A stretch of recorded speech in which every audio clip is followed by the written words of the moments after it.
Baik, saudara sekalian, Assalamualaikum warahmatullahi wabarakatuh. Semangat pagi, pagi, pagi, pagi. Halo, gimana kabarnya? Iya, semoga sehat ya.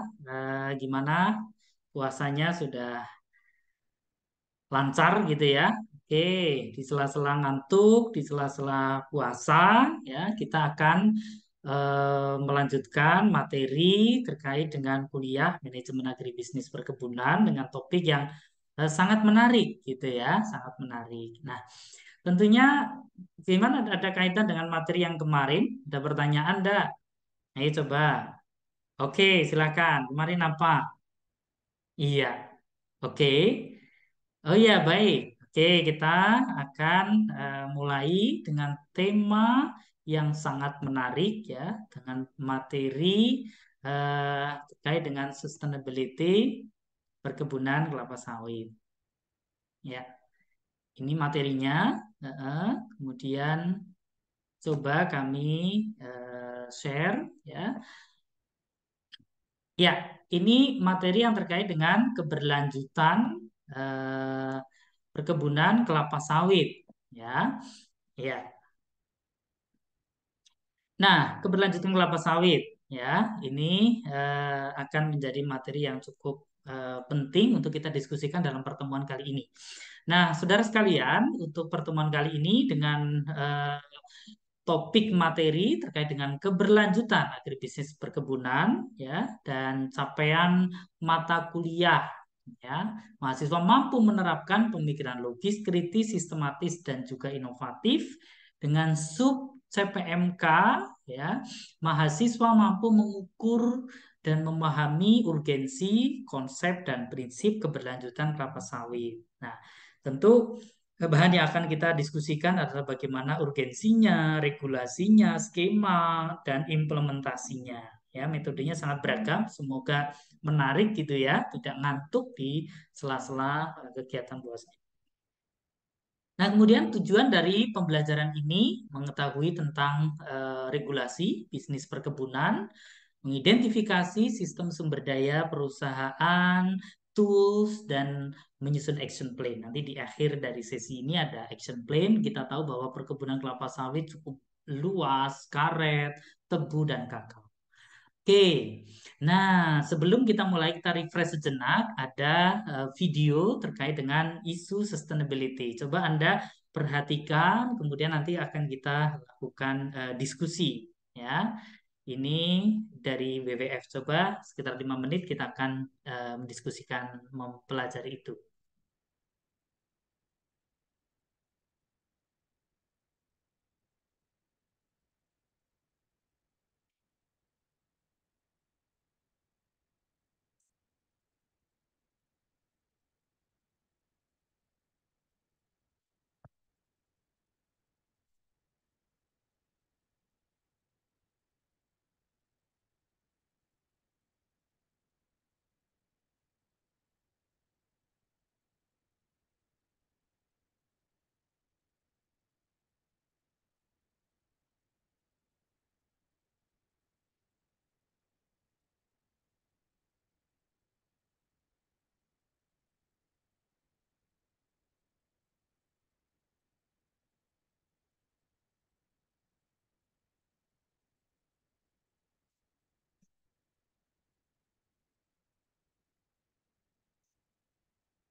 Oke, baik. Nah, apa sih sebetulnya terkait dengan video tadi? Isu-isu apa? Coba Anda berpendapat. Oh, isu deforestasi, pembakaran hutan, isu climate change. Di mana itu terjadi? Di Riau tadi. Ya. Jadi, oke, yang lain silakan.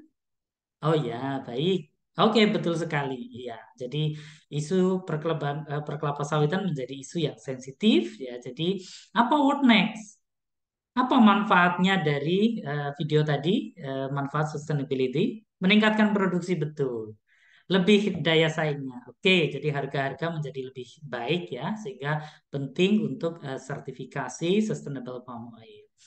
Nah, Anda tentu harus belajar terkait dengan konsep sustainability ya, ada konsepnya menurut bisnis Benton dan Yule, kemudian triple bottom line dan juga Yung Bahan. Coba Anda bisa pelajari bagaimana tanggung jawab bisnis perkebunan secara sustain ini bisa eh, diperkaya dengan model-model sertifikasi ya. Ini definisinya, Anda bisa baca sendiri. Inti di sini adalah penting untuk triple button line ya. Triple button line itu adalah untuk eh, planet, profit dan planet. Nah, ini eh, kita meragam pentingnya kuliah ini adalah bagaimana upaya agar sustainability itu bisa ditunjukkan ya dengan pertanian yang zaman dahulu ke industrialisasi dan era teknologi ya. Nah, ini kan dari dulu hingga sekarang kan harus mengalami perubahan ya. Nah, kemudian saudara sekalian, ketika kita bicara sustainable framework ya ada value of sustainability yang dimana secara internal kita dulu konsentrasi pada pollution prevention. Nah, kemudian bagaimana clean of teknologi dan kemudian secara eksternal dari product stewardship menjadi sustainability vision. Nah, dalam konteks ini, sehingga manajemen perusahaan ini harus bisa memanage ya, memanage perusahaannya agar perusahaan itu bisa mewujudkan sustainability. Nah, ada keterpaduan biologis, kemudian meminimalkan penggunaan input output ya, dan kemudian penerapan produktif dan juga kapasitas secara kolaborasi dengan masyarakat tani. Nah, ini teman-teman mahasiswa harus tahu bagaimana upaya itu. Saudara sekalian, bahwa sustainability ini tidak hanya di masyarakat lokal, tapi ini menjadi sebuah komitmen dunia, dalam hal ini adalah PBB. Di dalam PBB itu telah menetapkan SDGs yang dikenal dengan Sustainable Development Goals, ada 17 prinsip ya, di mana di dalam komitmen pembangunan itu no poverty, tidak ada lagi kemiskinan, tidak ada lagi kelaparan, harus punya kesempatan yang baik dalam kesehatan, pendidikan, gender, dan lain sebagainya. Ini adalah komitmen dunia. Nah, bagaimana untuk mewujudkan itu? Kita harus ada keterpaduan antara lingkungan dan juga masyarakat dan profitabilitas yang ada di dalam perusahaan itu. Ya, jadi penting ini untuk diupayakan. Menurut para ahli, jadi terungkap bahwa sustainability menjadi yang penting.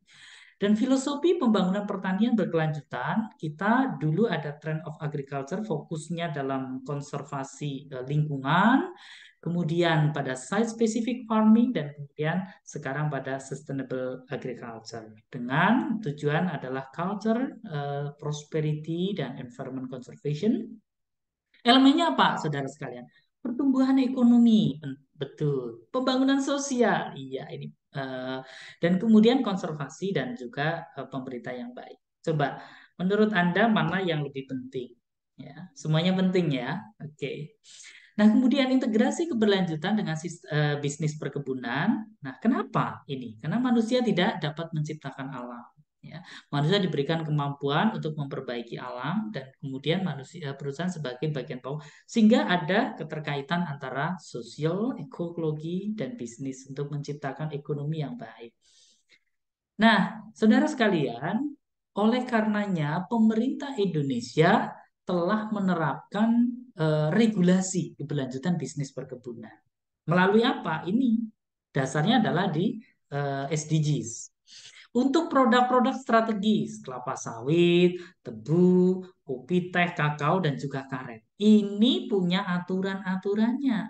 Ya, karena kelapa sawit sangat luas, ya, tebu juga.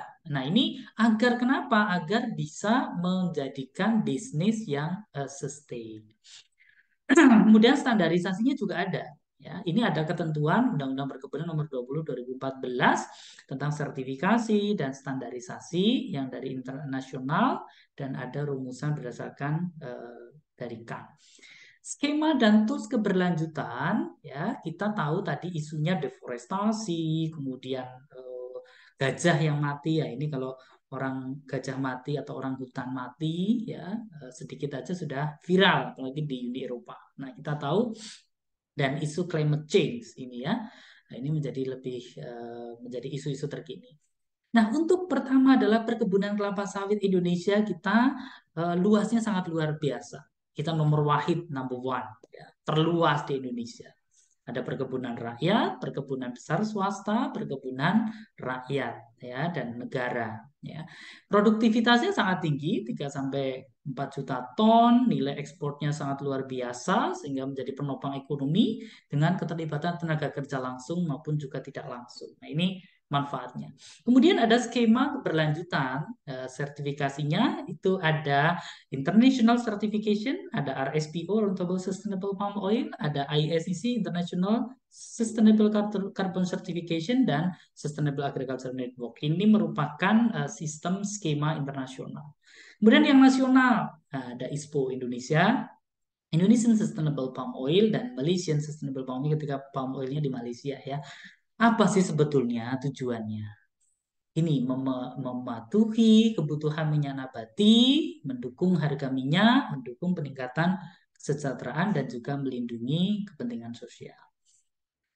Kemudian kalau ISPO ya dulu kita berdiri di tahun 2011 ya. Kemudian di-upgrade peraturannya di 2015 ya. Kemudian juga di 2020 ya terkait dengan peraturan presiden ya. Nah, ini Anda bisa download sendiri peraturannya, ada di Google ya, searching saja. Anda bisa lihat di situ bagaimana prinsip dan kriteria itu dipatuhi. Ada 7 prinsip. Kepatuhan terhadap undang-undang, penetapan praktik yang baik, pengelolaan lingkungan hidup, tanggung jawab pekerja, sosial, dan transparansi. Serta komitmen untuk mengarah ke sustainability ya. Di petani juga sama, ya ada 5 prinsip, ya lebih sederhana dibandingkan dengan perusahaan. Ada 5 prinsip. Ya, ini prinsipnya Anda juga bisa download materinya.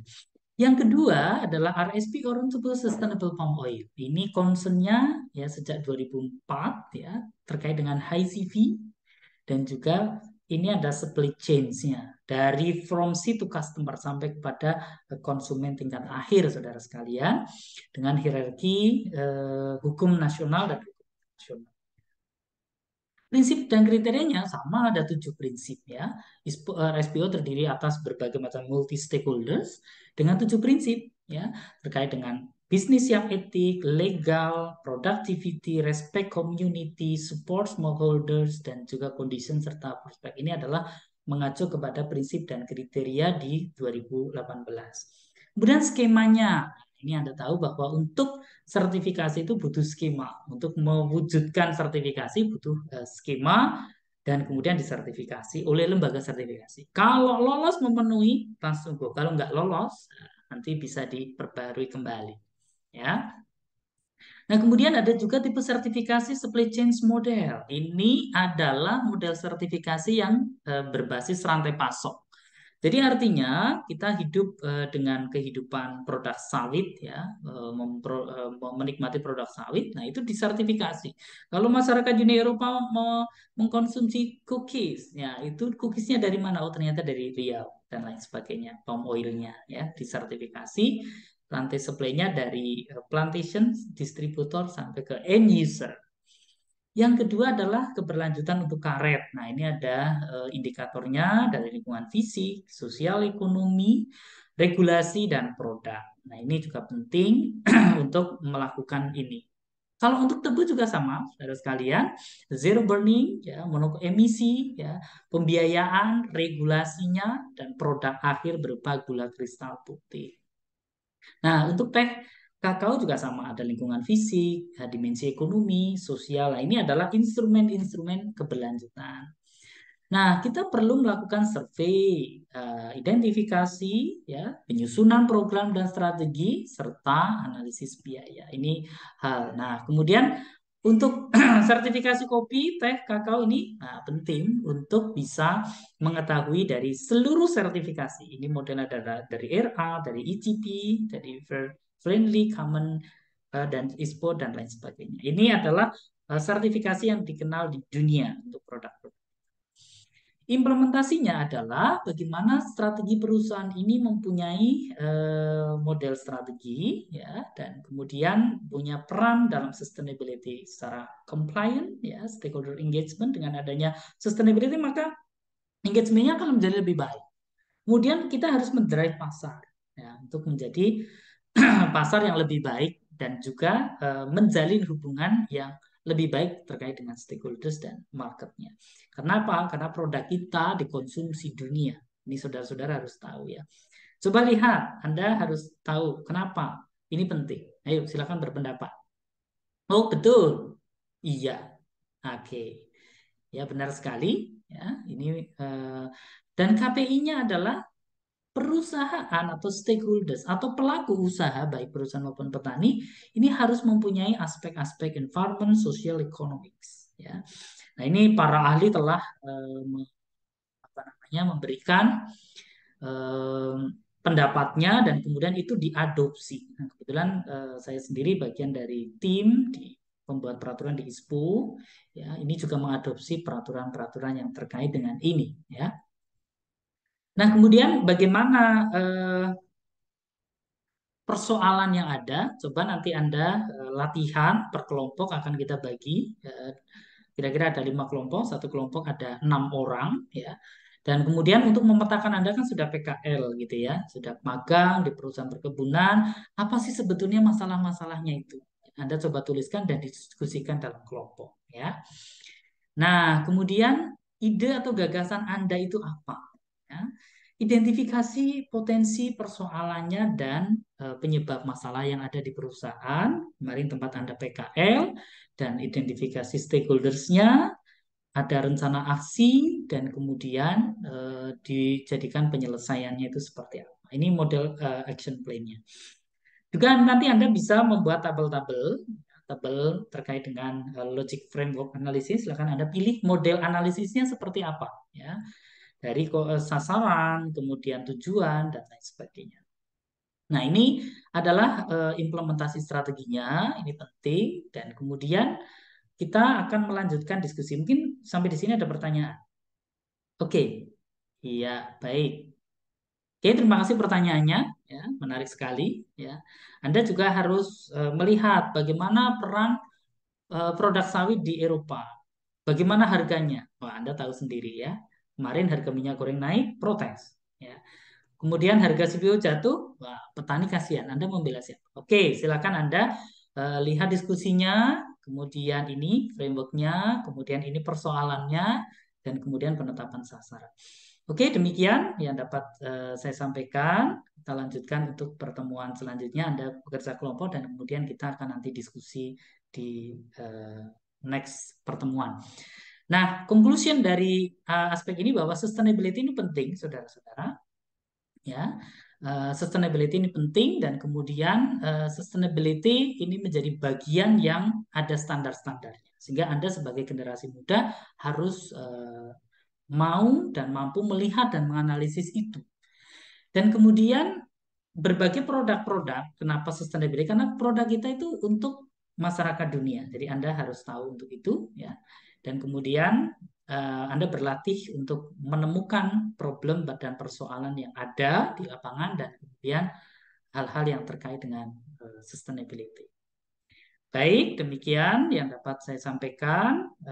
Marilah kita tutup untuk sesi pertemuan kali ini dengan semangat, semangat pagi, dan sampai jumpa di pertemuan selanjutnya. Jangan lupa Silahkan Anda pelajari untuk tugasnya. Terima kasih.